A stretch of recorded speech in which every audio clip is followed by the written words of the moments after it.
हाँ जी, welcome back. करें शुरू। चलो, तो बेटा हमने पिछली क्लास में क्या किया था कल? लास्ट लेक्चर में हमने किया था कि इलेक्ट्रिक फील्ड क्या होता है, सीख लिया था। सुपरपोजिशन प्रिंसिपल लगता है, कैसे टेस्ट चार्ज लेते हैं, सोर्स चार्ज लेते हैं, जो भी। और सुपरपोजिशन प्रिंसिपल में कौन कौन से दो डिस्क्रीट और कंटिन्यूअस के डिस्ट्रीब्यूशन, कंटिन्यूअस डिस्ट्रीब्यूशन में हम कैसे सॉल्व करते हैं। ठीक है, अब हमारा टारगेट है, हम एक डिस्क्रीट डिस्ट्रीब्यूशन वाला केस लेने वाले हैं। डिस्क्रीट, ठीक है। तो आज हम इस क्लास में करेंगे डिस्क्रीट डिस्ट्रीब्यूशन वाला एक केस। ठीक, ये जो टॉपिक्स हैं ये अब आपने इसमें एक पर्टिकुलर केस लेना है डाइपोल का, electric field due to dipole. Dipole क्या होता है? डाइपोल, दो पोल्स हैं, तो इसमें डाइपोल जो डेफिनेशन है बेसिक, आपके negative and equal positive charge separated by certain distance। Distance कितनी लेते हैं हम? अगर ये दोनों के बीच में लेना है तो 2L ले लेते हैं, या किसी बुक में 2A भी लिखी होगी। ठीक है, तो डाइपोल जो होता है, dipole and equal and opposite charge separated by certain distance, it's a small distance. ठीक है, स्मॉल डिस्टेंस है। तो अगर ज्यादा स्मॉल है तो शॉर्ट डाइपोल बोल देंगे। ठीक, तो डाइपोल क्या हो गया? ये हो गया। ठीक, तो अब इसमें दो चार्जेस हैं, ये हो गया Q1, ये हो गया Q2। ठीक है, अब हमने क्या करना है, इसी डिस्ट्रीब्यूशन के लिए, डिस्क्रीट डिस्ट्रीब्यूशन है, दो चार्जेस 1 2, डिस्क्रीट है, तो टोटल इलेक्ट्रिक फील्ड क्या आएगी? Total electric field will be equal to E due to minus charge plus E due to plus charge. दोनों चार्जेस की वजह से अलग अलग निकाल लो और समेशन कर दो, ऐड कर दो, है ना? यही होगा। तो अब हम इसी में दो केसेस करेंगे। पहला कि चार्ज कहां पे रखा है, टेस्ट चार्ज कहां पे रखा है, टेस्ट चार्ज कहां पे रखा है, इस पे दो केस बनेंगे। और पहला केस है test charge at an axial line. Axial line, axial line कौन सी होती है? एक्सियल लाइन होती है उसी एक्सिस पे अगर कोई लाइन हो, जैसे कि ये माइनस क्यू, यहां पे है चार्ज प्लस Q, और इसी एक्सियल लाइन पे अगर हम क्या करें, इसी लाइन को आगे बढ़ा के यहां पे कहीं पे कोई चार्ज रख दें, P पॉइंट, इस पॉइंट पे निकालना है हमें, इसी लाइन पे आगे जा रहा है। ठीक है, और टेस्ट चार्ज जनरली हम प्लस Q लेते हैं, प्लस Q नॉट लेते हैं। तो यहाँ पे आपको बताना है कि कितनी फील्ड लगेगी टोटल। ये भी फील्ड लगाएगा, ये भी लगाएगा, है ना, दोनों लगाएंगे, तो इसकी वजह से कितनी फील्ड बनेगी। तो देखते हैं, ये पॉइंट हम मान लेते हैं ए, इस पॉइंट को हम मान लेते हैं बी, इस पॉइंट को हमने पी मान लिया, और इन दोनों के बीच डिस्टेंस कितनी है? 2L। और सेंटर में होगा O पॉइंट, O पॉइंट के इधर भी L है, इधर भी L है, और O पॉइंट से इस P पॉइंट की डिस्टेंस कितनी है? लेट्स से R ले लेते हैं। ठीक है, R मैंने कहां से लिया? O से लिया, R मिड पॉइंट से, डाइपोल के मिड पॉइंट से, सेंटर से हमने डिस्टेंस लिया, कितना है? At an axial line. ठीक है, तो बड़ा सिंपल है। एक चार्ज की वजह से जो फील्ड होती है, आपने उसका फॉर्मूला पढ़ा हुआ है, वो फॉर्मूला था Q by 4 pi epsilon naught R square, है ना, और उसमें फिर R कैप भी आता था डायरेक्शन के लिए। ओके, तो अब देखो, प्लस वाला चार्ज इस प्लस वाले को क्या भेजेगा? दूर भेजेगा, इस तरफ, पॉजिटिव एक्स एक्सिस में इस तरफ भेजेगा, और नेगेटिव वाला अपनी तरफ खींचेगा, लेकिन रहेगा तो इसी लाइन पे, तो ये हो गया माइनस आई इस तरफ। ठीक है, सिंपल है। तो E by is equal to this हम लिखेंगे पॉजिटिव के लिए और नेगेटिव के लिए। नेगेटिव के लिए लिखेंगे तो क्या आएगा? अलग लाइन में लिख दूं? अलग लाइन में लिख देता हूं। तो पहले निकालते हैं हम E A की वजह से। ठीक है, E1 नाम या E नेगेटिव नाम दे दिया मैंने, वो होगा चार्ज कितना है, और चार्ज तो Q ही है। ठीक, प्लस माइनस मत लेना, माइनस क्यों मत लेना, अगर माइनस लोगे तो फिर डायरेक्शन, सिंपल डायरेक्शन नहीं, वैसे नहीं लेनी पड़ेगी। हमने अगर डायरेक्शन देख ली, मैनुअली देखी कि इधर अब ले रहा है कि उधर ले रहा है, तो फिर आपको प्लस माइनस लिखने की जरूरत नहीं है, ऑटोमेटिकली आ जाएगा वो। ठीक है, तो एक तरह से एक तरफ से डायरेक्शन को काउंट करना, हर तरफ से मत कर लेना। कहने का मतलब ये है कि पॉजिटिव नेगेटिव साइन जो होता है यहाँ पे, वो ये बताने के लिए होता है कि इधर जा रहा है या उधर जा रहा है, वो डायरेक्शन को ही दे रहा है वैल्यू। ठीक है, तो अगर आप डायरेक्शन मैन्युअली ले रहे हो तो फिर उसे छोड़ सकते हो, और नहीं तो लिख लो, अपने आप आ जाएगा वो। तो डिस्टेंस कितना है दोनों के बीच, ए और पी। और यहां पे मैं बात कर रहा था आर वेक्टर। आर वेक्टर आप लिखोगे तो दिस इज आर कैप लिखोगे तो दिस इज आई कैप, इस तरफ माइनस में। तो या तो यहां माइनस क्यू मान लो और इसे आई कैप लिख दो, ठीक है, या फिर इसे क्यू मान लो और इसे माइनस आई कैप लिख दो। एक जगह नेगेटिव लेना, दोनों लोगे तो गड़बड़ हो जाएगी।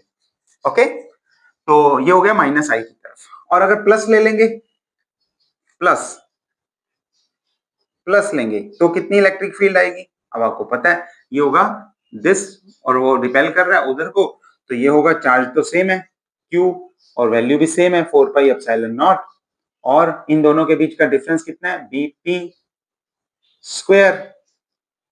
ठीक है, दोनों के बीच, और वेक्टर डायरेक्शन कौन सी है, आई कैप है। हो गया। अब इन दोनों को हम क्या करेंगे, इस फॉर्मूले को इंप्लीमेंट करेंगे, इस फॉर्मूले को, और total E will be equal to E minus plus E plus, दोनों को ऐड करेंगे तो देखो क्या होगा, Q by 4 pi epsilon naught common है, और I भी कॉमन है, Q I cap divided by 4 pi epsilon naught, ये कॉमन है, दोनों में है। जो बचा हुआ वो मैं लिख देता हूं, यहां से बचेगा 1 BP square, 1 upon BP whole square, और ऊपर से बचेगा minus 1 upon AP whole square. देख लो, कोई दिक्कत वाली बात नहीं है।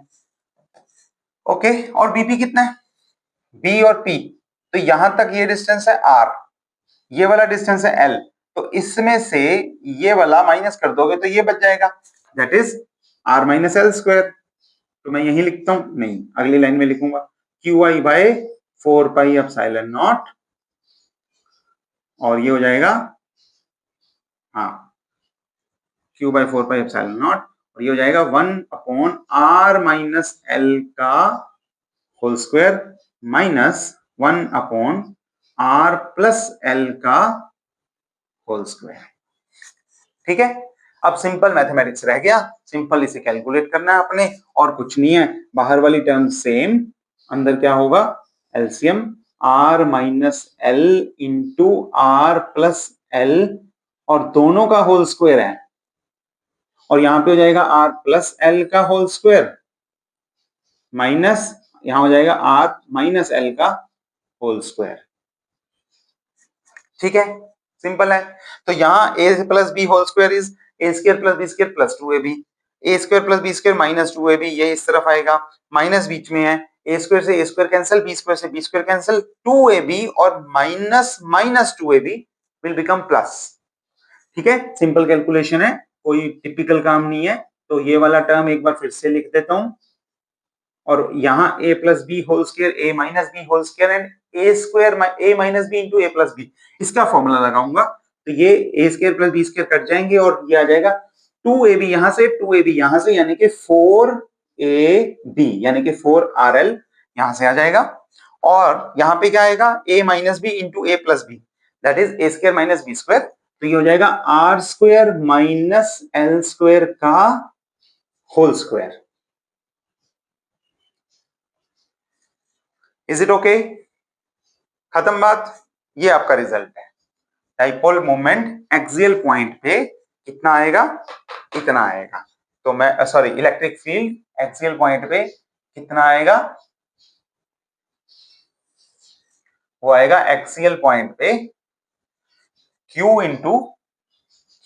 Into 4RL I cap divided by 4 pi epsilon naught R square minus L square का होल स्क्वायर।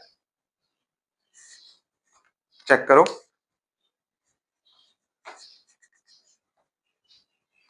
देख लो, कोई दिक्कत नहीं है, यहां तक चल जाएगा काम। किसी को डाउट है तो पूछ लो।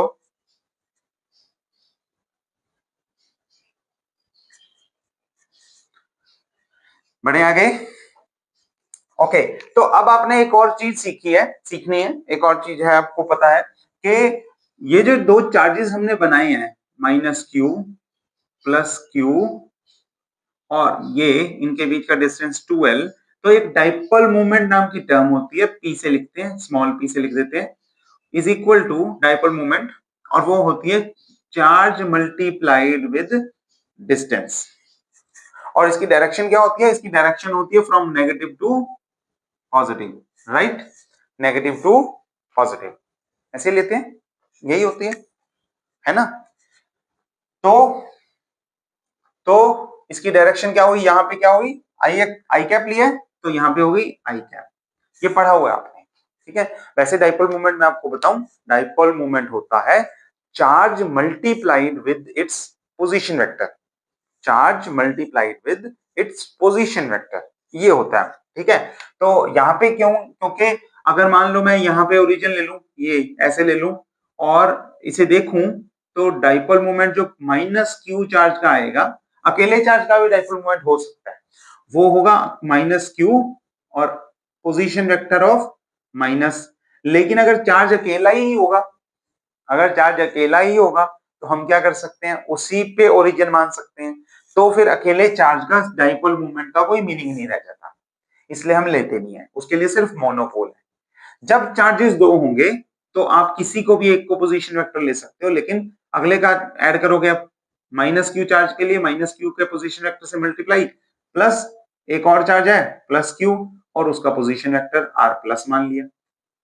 अब देखो आप, तो ये क्यू कॉमन आ गया और ये आ गया R plus minus R minus, और इस पोजीशन वेक्टर को हम ऊपर this is the distance between two charges उसमें लिख देते हैं। ये बात मैंने इसलिए बताई कि अगर मान लो कोई ट्रिकी क्वेश्चन आ जाए, मैं आपसे पूछ लूं कि ये मेरे पास एक सिस्टम है माइनस क्यू और प्लस 2q, इसका बताओ डाइपोल मोमेंट क्या होगा? आप कहोगे नहीं सर ऐसे कैसे, कैसे निकाल लें? डाइपोल मोमेंट तो हमने पढ़ा, two equal and opposite charges separated by certain distance, उसके चार्ज को डिस्टेंस से मल्टीप्लाई ना, नहीं ऐसे नहीं है, डिस्टेंस नहीं है, charge multiplied with position vector है। तो अगर इस सिस्टम का भी आपको डाइपोल मोमेंट निकालना आ जाए तो आप कहोगे ए पॉइंट माइनस क्यू इसका पोजीशन वेक्टर, माइनस क्यू इसका पोजीशन वेक्टर और प्लस 2q इसका position vector, that will be your total dipole moment, ठीक है? इस तरह से निकालते हैं। तो अगर इस क्वांटिटी के हिसाब से, ये अच्छा कॉन्सेप्ट है पर बहुत मेजर नहीं है, अच्छा है, लेकिन तो उसके हिसाब से हमें ये निकाल लेंगे, सिर्फ वहां पे यही यूज करेंगे। तो Q इंटू 2L अगर आप यूज करोगे तो ई एक्सियल का फॉर्मूला बन जाएगा in terms of dipole moment, 2r अलग, 2r अलग और डाइपोल मोमेंट की टर्म्स में बाकी बची हुई टर्म डाइपोल मोमेंट है, और ये हो जाएगा 4 pi epsilon naught r square minus l square का होल स्क्वायर, ठीक है? ये हो जाएगा, ओके? अच्छा दूसरी चीज देखो, दूसरी ये है कि अगर हमने शॉर्ट डाइपोल ले लिया, एक स्पेशल केस, शॉर्ट डाइपोल में क्या होता है? वो इतना दूर रखा है हमने, टेस्ट चार्ज इतना दूर रखा है कि उसके मुकाबले में ये डिस्टेंस नेग्लिजिबल है। शॉर्ट डाइपोल मतलब कि दोनों चार्जेस के बीच का डिस्टेंस बहुत ही शॉर्ट है, बहुत ही स्मॉल है। तो ये इसके कंपैरिजन में L जो है वो R के कंपैरिजन में नेग्लिजिबल है, ठीक है? R ग्रेटर देन L हो गया, ओके? तो ई एक्सियल यहाँ पे आप क्या करोगे? अब क्योंकि R square minus L square क्या हो जाएगा का whole square, R square minus L square will be R square only, और उसका होल स्क्वायर मतलब R4, और एक R ऊपर है वो कट जाएगा, तो हमारे पास फॉर्मूला आ जाएगा एक्सियल का, एक्सियल लाइन पे कोई भी पॉइंट हो तो वो हो जाएगा 2p upon 4 pi epsilon naught r cube, एक पावर कट गई बाकी बच गई, यानी कि एक्सियल फील्ड जो है, एक्सियल लाइन पे इलेक्ट्रिक फील्ड जो है that is directly proportional to R cube, 1/r³। तो कितना दूर है वो, उसके क्यूब से वो वैल्यू घटती है, डाइपोल का इफेक्ट घटता है। ठीक है। अच्छा, कुछ बच्चे ये भी क्वेश्चन पूछते हैं कि डाइपोल मूवमेंट का फायदा क्या है। जब इक्वल एंड ऑपोजिट चार्जेस ही हैं तो नेट चार्ज तो जीरो है, लेकिन आप देखो नेट चार्ज जीरो होने के बावजूद डिस्ट्रीब्यूशन की वजह से, पॉइंट के वेरी करने से ओवरऑल इफेक्ट आ रहा है। तो टोटल चार्ज जीरो होने के बावजूद इलेक्ट्रिक फील्ड अपना इफेक्ट दिखा रही है। क्यों? क्योंकि चार्जेस के बीच में कोई डिस्टेंस है। और एक और इंटरेस्टिंग चीज बताऊं आपको, तो आगे के चैप्टर्स में आ भी जाएगी, आगे के पार्ट में, कि माइक्रोवेव ओवन जो है वो इसके डाइपोल मूवमेंट पे ही काम करता है। ठीक है, डाइपोल मूवमेंट पे ही, क्योंकि वाटर मॉलिक्यूल्स जो हैं, तो वाटर मॉलिक्यूल्स जो हैं वो H2O, उनमें H और O नेगेटिव चार्जेस और पॉजिटिव चार्जेस के बीच में कुछ डिफरेंस होता है। ऐसा ही स्मॉल डिस्टेंस होता है कि equal negative charge, equal and opposite charges, वो थोड़ी सी डिस्टेंस उनमें बॉन्ड एंगल, बॉन्ड लेंथ की वजह से उसमें थोड़ा सा डिस्टेंस पे वो इफेक्ट रह जाता है, डाइपोल मूवमेंट वाला इफेक्ट जो करते हैं। उसकी इसी प्रॉपर्टी को यूज करके हम उसे क्या करते हैं, उससे रोटेशनल एनर्जी निकालते हैं और जिससे चीजें गर्म हो जाती होती हैं। ये आएगा आगे, डिटेल में पढ़ेंगे। अभी सिर्फ आइडिया दिया है कि ये वहां पे यूज होता है। तो अगर पोलर, आपने पोलर नॉन पोलर मॉलिक्यूल्स पढ़ोगे, माइक्रोवेव ओवन की वर्किंग पढ़ोगे, उसमें ये चीज आ जाएगी। हम भी पढ़ेंगे, आराम से चिल मारो।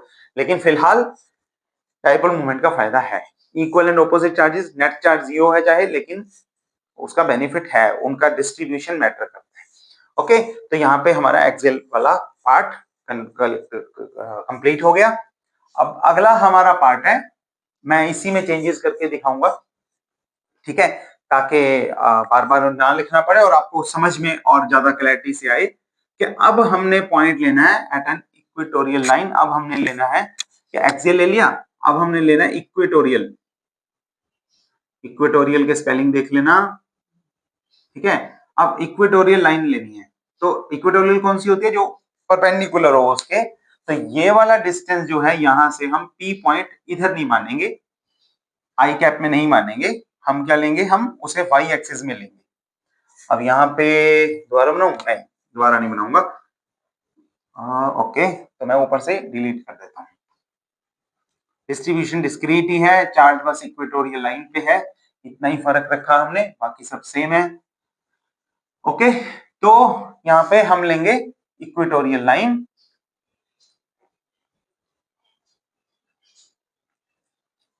इसमें क्या होगा, इसमें ये O पॉइंट यहाँ पे ही है और ये P पॉइंट यहाँ पे है, P पॉइंट यहाँ पे है, ठीक। और पॉजिटिव ही लेंगे, तो ये पॉजिटिव चार्ज क्या करेगा, इसे इस तरफ भेजेगा, और ये नेगेटिव चार्ज इसे क्या करेगा, अपनी तरफ खींचेगा, राइट, इसे इस तरफ खींचेगा अपनी तरफ। अब अगर आप इसमें देखोगे, पॉजिटिव चार्ज इधर भेज रहे हैं, इसके दो कंपोनेंट्स हो जाएंगे। पहले मैं फील्ड ऐसे ही बनाता हूं, फिर हम डायरेक्शन लेंगे। तो अगर वैल्यू देखोगे तो यही रहेगी, डायरेक्शन हमें लेनी है, ठीक है, और इसे भी हम बाद में काउंट करेंगे। ओके, तो प्लस में भी डायरेक्शन हमें लेनी है और वैल्यूज तो यही है, AP whole square BP whole square, right. ठीक है, तो डायरेक्शंस रह गई, तो इसकी डायरेक्शन क्या होगी, अलोंग बी, यहाँ पे मैं नाम दे लेता हूँ, डी नाम दे लेता हूँ, और यहाँ पे ई दे लेता हूँ, अलोंग पी ए लिख सकते हैं इसको, along P D, along P D, ठीक है, ये हो जाएगी डायरेक्शन अलग। और इसकी डायरेक्शन क्या, सॉरी उल्टा लिख दिया क्या, अच्छा, प्लस वाले की है ना ये, तो अलोंग पी डी, और ऊपर माइनस लिखा हुआ है, माइनस वाले की क्या होगी, माइनस वाले की अलोंग पी ए, ठीक है, ये होगी। डायरेक्शन का रहेगा थोड़ा सा, मैं बताता हूं फिर भी। अब देखो, मान लो ये एंगल थीटा है, ये एंगल थीटा, ये तो 90 आपको पता है, ये डिस्टेंस हम कितना ले रहे हैं, आर, ये डिस्टेंस कितना है, एल। तो अगर आप इस ट्रायंगल में देख लो या इस ट्रायंगल में देख लो, दोनों में बीपी और एपी आपको क्लियर है। तो मैं यहाँ पे इसको क्या करता हूं, इसको ये आई को इरेज कर देता हूं, और डायरेक्शन वाइज हम देखेंगे, लेकिन बीपी कितना है और एपी कितना है हमें मालूम है, और वो कितना है, प्लस करेंगे यहां R square plus L square, right, और यहां पे भी आएगा R square plus L square, चल जाएगा। का स्क्वायर जैसे ही आप करोगे वो कट जाएगा ना, this is under root R square plus L square, this is under root R square plus L square. तो जैसे ही वो करोगे बाकी की चीजें कट जाएंगी। डायरेक्शंस रह गई, अभी डायरेक्शंस नहीं लेनी, अभी डायरेक्शंस अभी हमने ली नहीं है। अब देखो डायरेक्शन की बात करते हैं। तो ये हो गया, इसमें ये हो गया दोनों ही, एक पीडी के अलोंग है और एक पीए के अलोंग है, कोई भी दोनों बीच में प्लस है, ठीक है। ओके, तो अब डायरेक्शंस देखते हैं। डायरेक्शन देखो दो तरीके हैं राजे, तरीके डायरेक्शन देखने के। एक तो है ये एंगल देख लो, ये एंगल है थीटा, और अगर आप इसे बीच में से ऐसे इधर लेके जाओ तो ये वाला टोटल एंगल निकाल लो, this is E plus, this is E minus, और अगर आपको एक वेक्टर पता है दूसरा वेक्टर पता है, दोनों के बीच एंगल पता है, तो आप रिजल्टेंट वेक्टर निकाल सकते हो, under root A square plus B square plus 2ab cos theta. पढ़ा होगा ना law of vector addition, parallelogram law of vector addition या triangle law of vector addition, उससे निकाल सकते हो। एक तरीका और है, एक तरीका है कि आप इस वेक्टर की दो में डिवीजन कर लो, रिजॉल्विंग दिस वेक्टर, ये वेक्टर ये दोनों आ जाएंगे। इस वेक्टर को रिजॉल्व करोगे तो एक नीचे आएगा एक आगे जाएगा। ये वाला एंगल देखोगे तो कितना है, अगर ये थीटा है ये 90 है तो ये वाला एंगल हो गया 90 माइनस थीटा, ठीक है। और अगर ये 90 माइनस थीटा है तो बाकी बचा हुआ एंगल ये हो गया थीटा, ऐसे भी देख सकते हो, ठीक है। मैं एक बार फिर से बना रहा हूं, और वैसे आपने अल्टरनेट कोरस्पॉन्डिंग ऐसे भी पता है आपको। तो ये स्ट्रक्चर हो गई ना, यहां से ये ए है, ये इधर बी जा रहा है, ये एंगल हमने थीटा लिया है, ये पी है, और ये एंगल हमें लेना है। तो यही वाला स्ट्रक्चर है, सीधा सीधा थीटा लिख सकता हूं मैं इसे। ऐसे ही साथ वाला भी थीटा होगा, ठीक है, साथ वाला भी थीटा होगा। तो इस डायग्राम को अच्छे से एक बार फिर से समझो, जिसमें ज्यादा होच पोच ना हो कुछ भी। तो हमारे पास ये डायग्राम है,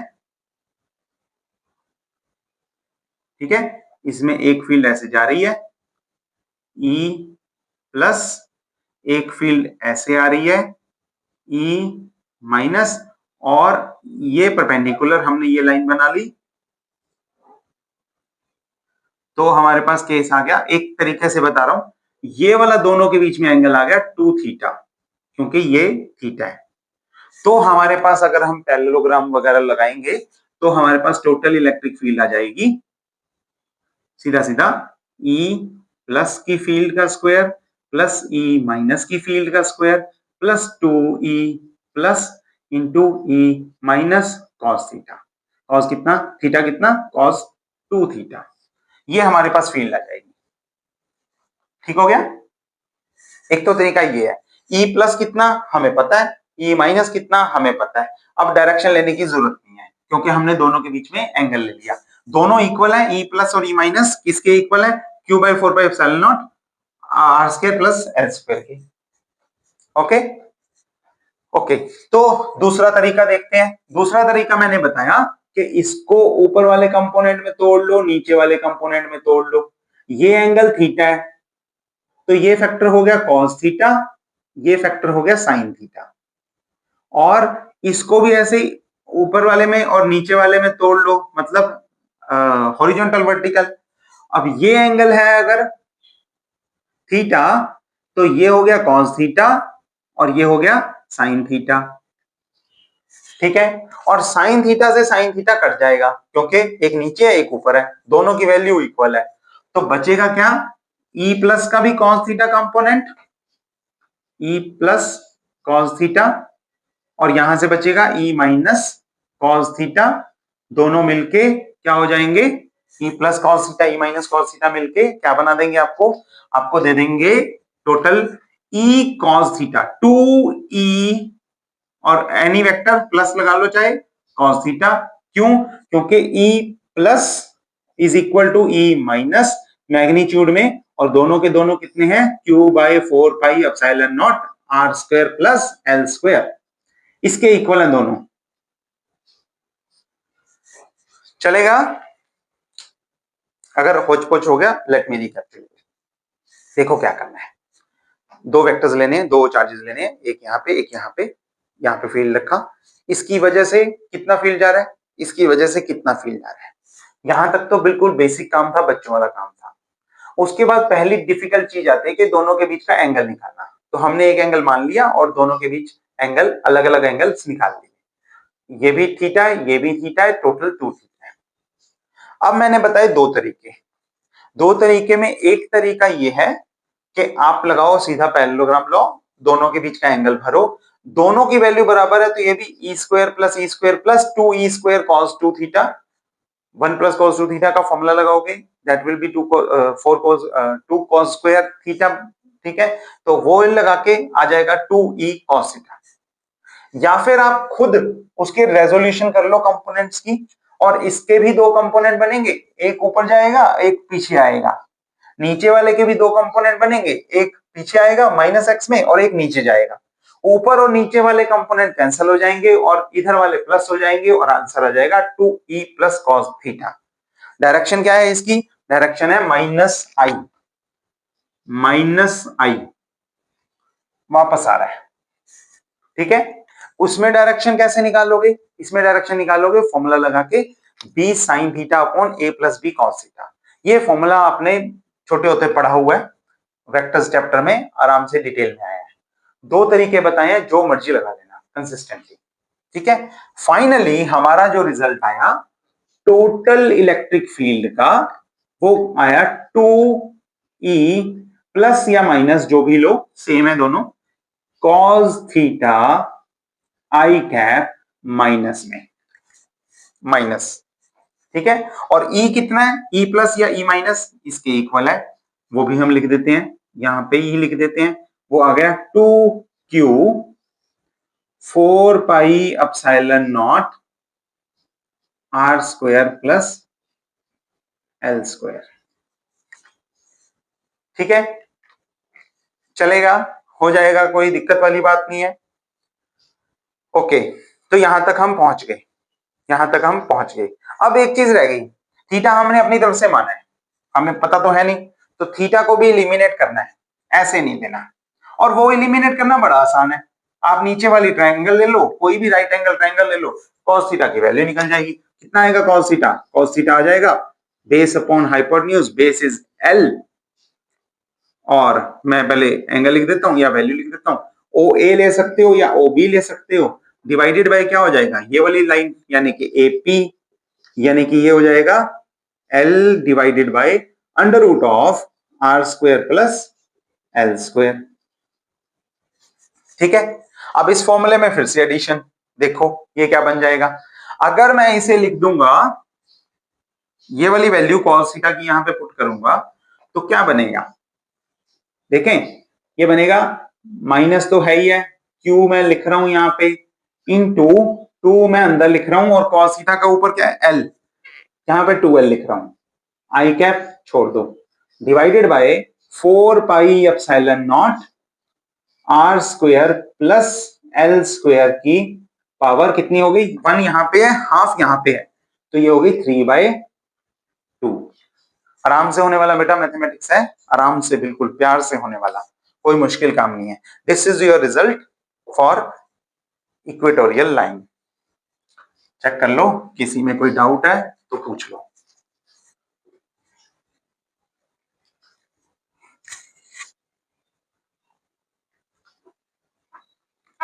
ओके, चलो तो हम आगे बढ़ते हैं, वन लास्ट स्टेप, साथ में दोनों रिजल्ट्स को लिखेंगे, साथ में ही दोनों रिजल्ट्स को लिख के कंपेयर करेंगे और देखेंगे कि क्या आएगा। आई होप मैं सीधा सीधा रिजल्ट अच्छे से लिख दूंगा। इक्वेटोरियल का रिजल्ट आएगा minus Q into 2l I cap divided by 4 pi epsilon naught R square plus L square power 3/2। ये है हमारा सीधा रिजल्ट। ठीक है, ये हमारा सीधा रिजल्ट। अब अगर आप ये वाला रिजल्ट इसके साथ इक्विवेलेंट कर रहा हूं मैं सारा एक्सीएल के साथ, तो अगर Q इंटू 2L को P पुट कर दो और आई कैप को भी Q into 2L, I cap is P, तो ये हो जाएगा minus P vector divided by 4 pi epsilon naught R square plus L square power 3/2, power 3/2, ठीक है। अच्छा, अगर इसमें भी आगे बढ़ो, इसमें आगे बढ़ो तो माइनस P और इसमें ये 4 pi epsilon naught R square this, तो शॉर्ट डाइपोल के लिए क्या होगा? शॉर्ट डाइपोल, शॉर्ट डाइपोल के लिए होगा, शॉर्ट डाइपोल के लिए होगा हमारे पास R is greater than L, तो ये हो जाएगा R square plus L square power 3/2, कितना हो जाएगा? R स्क्वायर पावर 3/2, और R स्क्वायर पावर 3/2 इज, मैं लिख दूं पहले, R square plus L square is equal to R square, power 3/2 करोगे तो पावर 3/2 हो जाएगी, 2 से 2 कट जाएगा तो ये हो जाएगा पावर 3 R क्यूब। तो यहां पे फॉर्मूला आ जाएगा E इक्वेटोरियल का minus P vector divided by 4 pi epsilon not, 4 pi epsilon naught R cube, ठीक है। इसमें कितना आया था? 2P अपॉन दिस, इसमें आया 1P अपॉन दिस। तो हमें पता लगा इक्वेटोरियल जो है एक तो माइनस के इक्वल है ई एक्सीएल के, और ई एक्सीएल की जितनी वैल्यू है उसका 1/2 भी कर दो, 2 का फर्क है, माइनस का फर्क है, तो ये इसका हाफ करोगे तो यही वैल्यू आएगी, और माइनस ले लोगे तो बिल्कुल सेम हो जाएगा। तो ये रिजल्ट भी एक आ गया हमारे पास कि electric field at an equatorial point due to a dipole, short dipole is half of the electric field due to a point on axial, ठीक है। चलो, तो दोनों आर्टिकल अच्छे हैं, डिस्क्रीट डिस्ट्रीब्यूशन पे हैं। अगली क्लास में हम कॉन्टिन्यूअस डिस्ट्रीब्यूशन का एक प्यारा सा आर्टिकल समझेंगे। तब तक के लिए आप पढ़ते रहो और इसे ध्यान से अच्छे से करके आओ। प्रैक्टिस जरूर करना बेटा, नहीं तो गड़बड़ हो जाएगी। थोड़ी सी बना बना के, डायग्राम बना के और खुद वैल्यूज कैलकुलेट करोगे तो आप बड़ी आराम से निकलेगी, ठीक है। मैं 2 तरीके से करवा रहा हूँ, आप कोई एक तरीके से कर लो, कोई दिक्कत नहीं है, ठीक। चलो, हम मिलते हैं अगली क्लास में, तब तक के लिए टेक केयर, पढ़ते रहो और अपनी सेहत का ध्यान